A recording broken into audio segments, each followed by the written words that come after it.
two great Mitsubishi factories were located in the heart of the city. To the north, one of the world's largest torpedo plants, and further south, the huge steel and arms works. The bomb, which was dropped on Nagasaki, was aimed at a point midway between the two plants in order to cause the greatest possible industrial damage. Unlike Hiroshima, the force of the explosion at Nagasaki was largely confined to the industrial valley, which was surrounded by a series of hills that shielded many other areas of the city.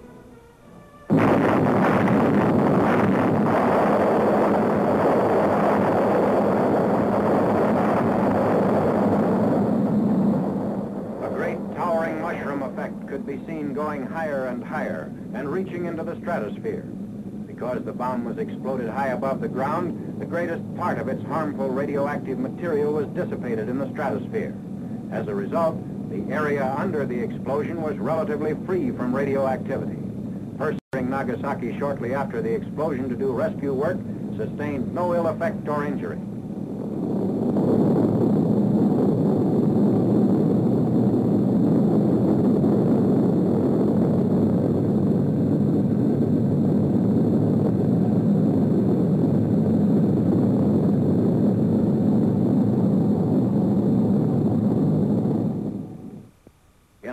Of a little more than 3 square miles, there was very severe damage by blast and fire. Most buildings were reduced to rubble.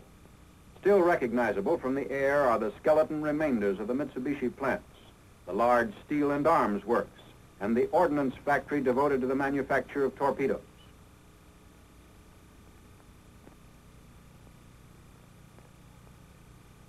The Mitsubishi Steel and Arms Works extended almost a mile in length. Its buildings were modern and typical of American industrial construction, having steel frames and roof and siding of corrugated metal or asbestos. Buildings of reinforced concrete still stand amid the wreckage of steel frames. Some smokestacks survived. They offered comparatively little resistance to the blast. But as in Hiroshima, the directional force bent steel and stripped corrugated metal from the framework of the building. Where corrugated metal remained, it was pushed in like tissue paper.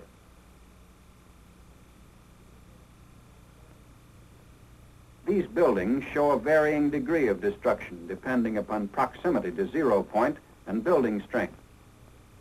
This foundry, 3/10 of a mile away from 0 point, shows considerable damage in spite of fairly good construction. Other buildings were stronger, some being constructed to support heavy overhead cranes. Damage to equipment inside was nevertheless serious. This machinery had been used in the manufacture of naval rifles, anti-aircraft guns, and heavy artillery.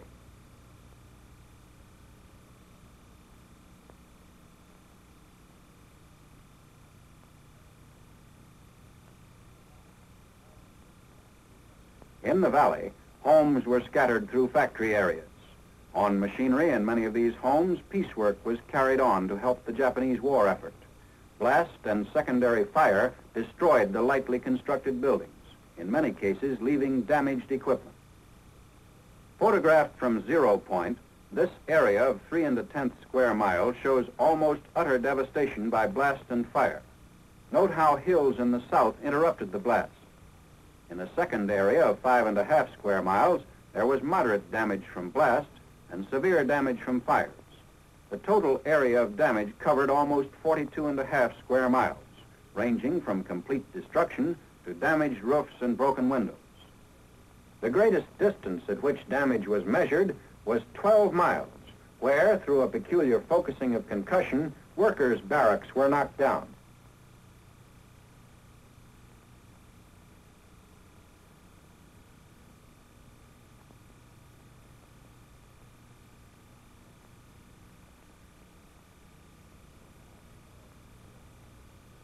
One-half mile from 0 point, a cracked smokestack. A prison of concrete and masonry 2/10 of a mile from 0 point was almost totally destroyed. The walls left standing were parallel to the direction of the blast.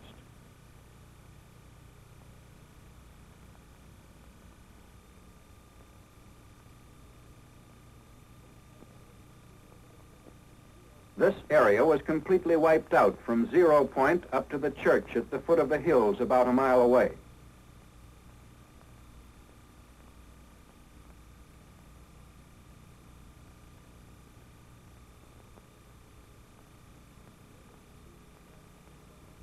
In the bed of the creek rests the dome, which was blown from its place at the top of the church. The gasworks was blown into a mass of twisted steel. 2 concrete walls, the remains of 2 factory buildings. Bridges showed greater destruction in Nagasaki than in Hiroshima. But even close to 0 point, the downward force of the blast failed to damage roads and railroads due to the height at which the bomb was detonated.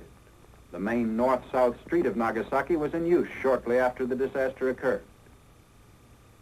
A typical residence on the outskirts of Nagasaki, 1.5 miles from 0 point.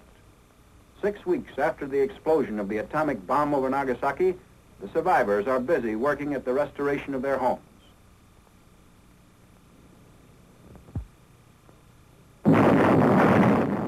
This is the record. Endless man-hours of work. 2 B-29s, 2 atomic bombs 3 days apart, 2 cities.